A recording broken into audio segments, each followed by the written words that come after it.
Gold trusted gold buyers తాకట్టులో ఉన్న బంగారాన్ని విడిపించి ఈ రోజు ఉన్న మార్కెట్ ధరకే కొనబడును. మరిన్ని వివరాలకు సంప్రదించండి 7710 సార్ ఎత్తు తగ్గించామో లేదో తర్వాత సంగతి. ఈరోజు 80,000 కోట్ల బడ్జెట్ వేసుకొని ఈరోజు రాష్ట్ర ప్రభుత్వం కేంద్ర ప్రభుత్వం నిధులు అడగడం జరిగింది.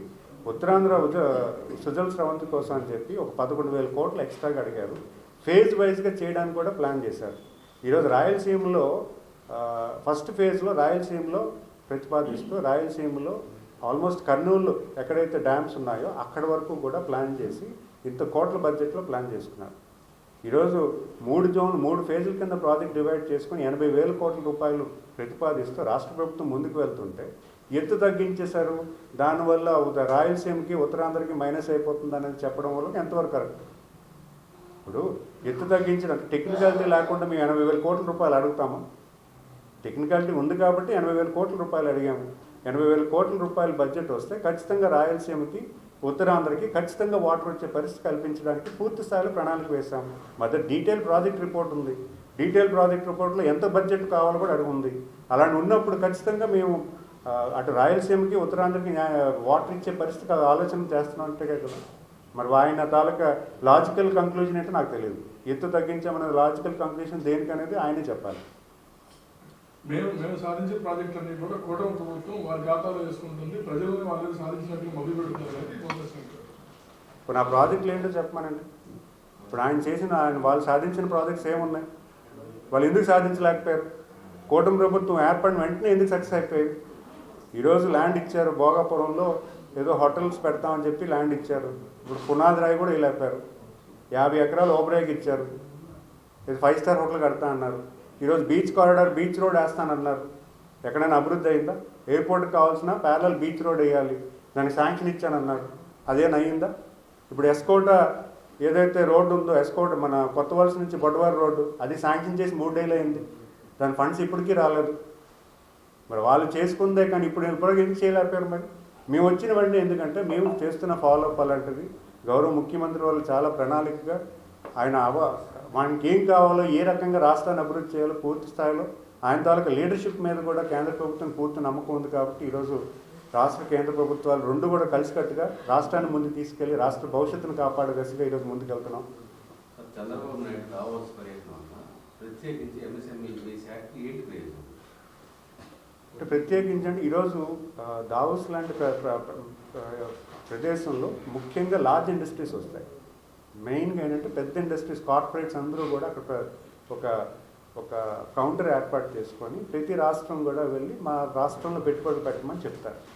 సో ఖచ్చితంగా దాంట్లో పాజిటివ్ ఉన్న ఇండస్ట్రీస్ ఏమైనా వస్తే మాత్రం దానికి యాన్సిలరీ యూనిట్స్ చాలా వస్తాయి. ఈరోజు కియా వచ్చి ఒక ఇండస్ట్రీ ఎస్టాబ్లిష్ చేసిందంటే దానికి 100లాది యాన్సిలరీ యూనిట్స్ కూడా రాష్ట్రానికి వస్తాయి.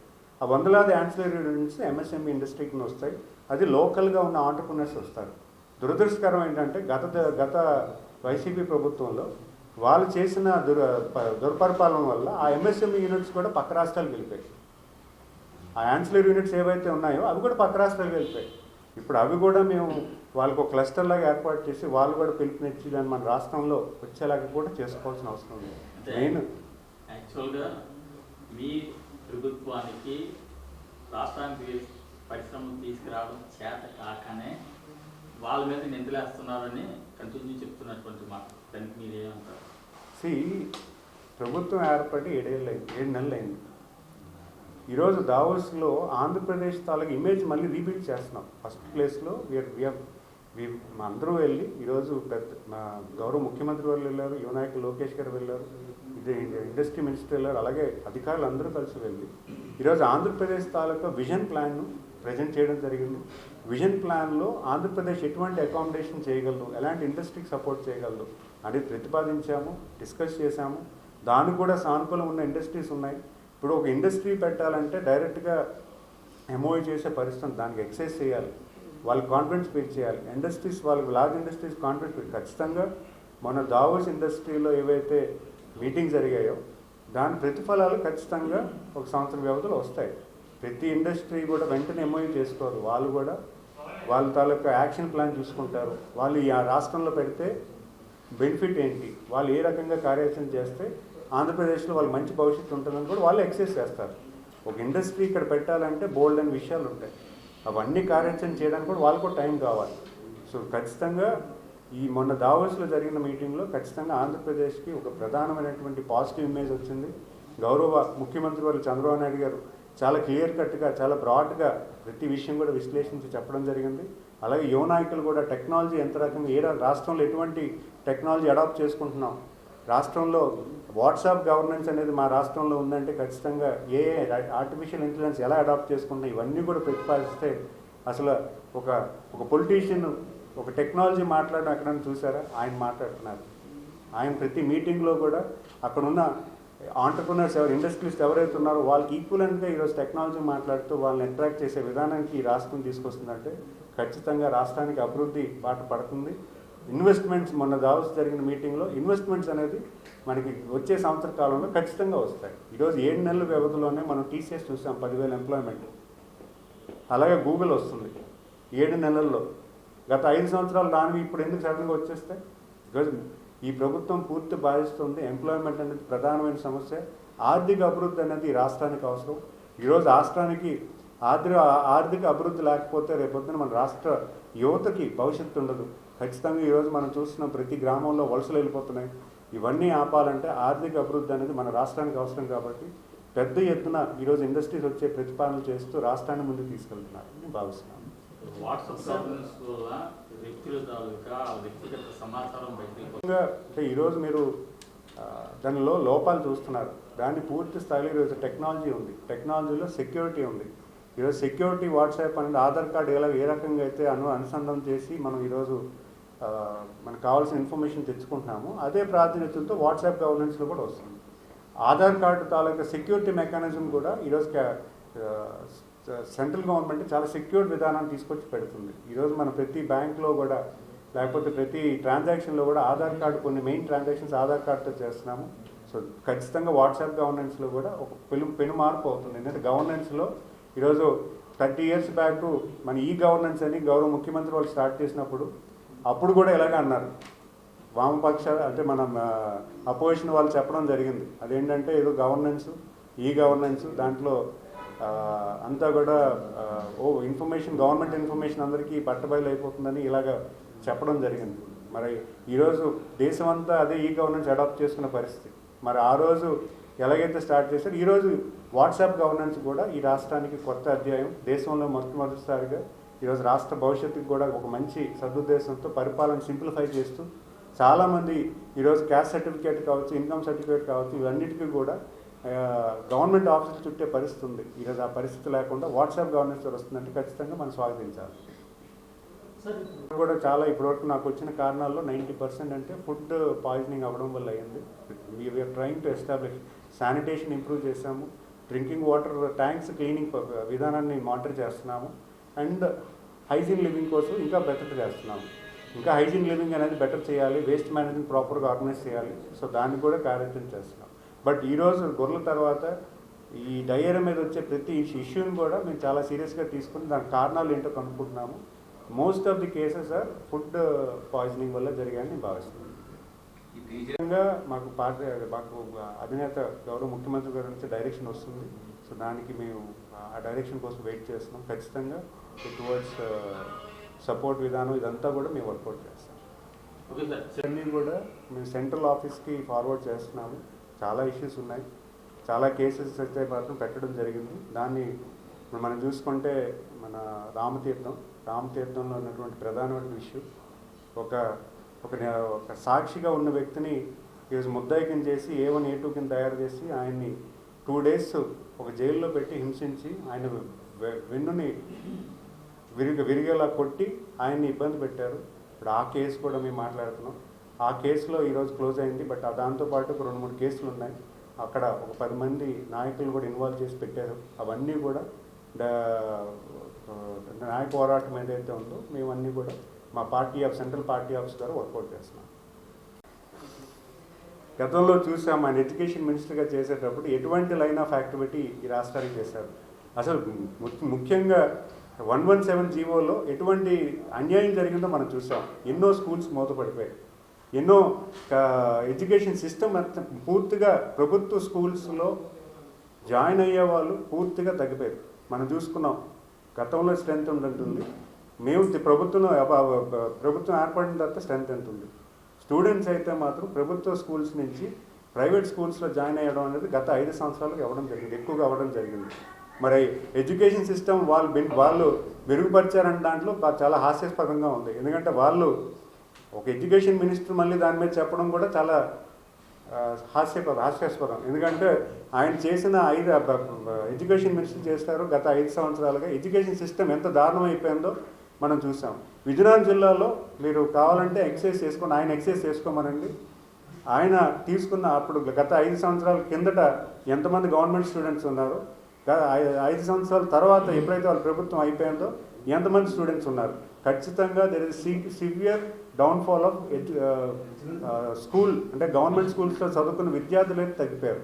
అది ఎందుకైందో వాళ్ళు విశ్లేషణ చేయమనండి, అప్పుడు వాళ్ళకి అర్థమవుతుంది వాళ్ళు చేసింది మంచి పనా చెడ్డ పనా అనేది. ఎత్తు తగ్గించామో లేదో తర్వాత సంగతి. ఈరోజు 80,000 కోట్ల బడ్జెట్ వేసుకొని ఈరోజు రాష్ట్ర ప్రభుత్వం కేంద్ర ప్రభుత్వం నిధులు అడగడం జరిగింది. ఉత్తరాంధ్ర సుజల్ స్రవంతి కోసం అని చెప్పి ఒక 11,000 కోట్లు ఎక్స్ట్రాగా అడిగారు. ఫేజ్ వైజ్గా చేయడానికి కూడా ప్లాన్ చేశారు.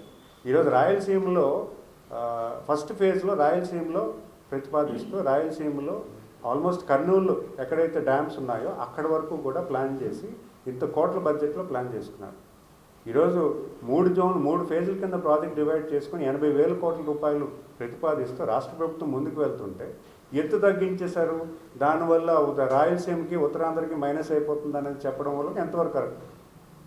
ఇప్పుడు ఎత్తు తగ్గించిన టెక్నికాలిటీ లేకుండా మేము 80,000 కోట్ల రూపాయలు అడుగుతాము. టెక్నికాలిటీ ఉంది కాబట్టి 80,000 కోట్ల రూపాయలు అడిగాము. 80,000 కోట్ల రూపాయల బడ్జెట్ వస్తే ఖచ్చితంగా రాయలసీమకి ఉత్తరాంధ్రకి ఖచ్చితంగా వాటర్ వచ్చే పరిస్థితి కల్పించడానికి పూర్తి స్థాయిలో ప్రణాళిక వేశాము. మధ్య డీటెయిల్ ప్రాజెక్ట్ రిపోర్ట్ ఉంది.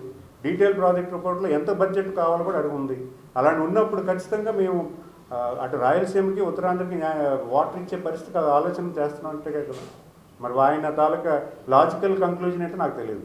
ఎత్తు తగ్గించామనేది లాజికల్ కంక్లూజన్ దేనికనేది ఆయనే చెప్పాలి.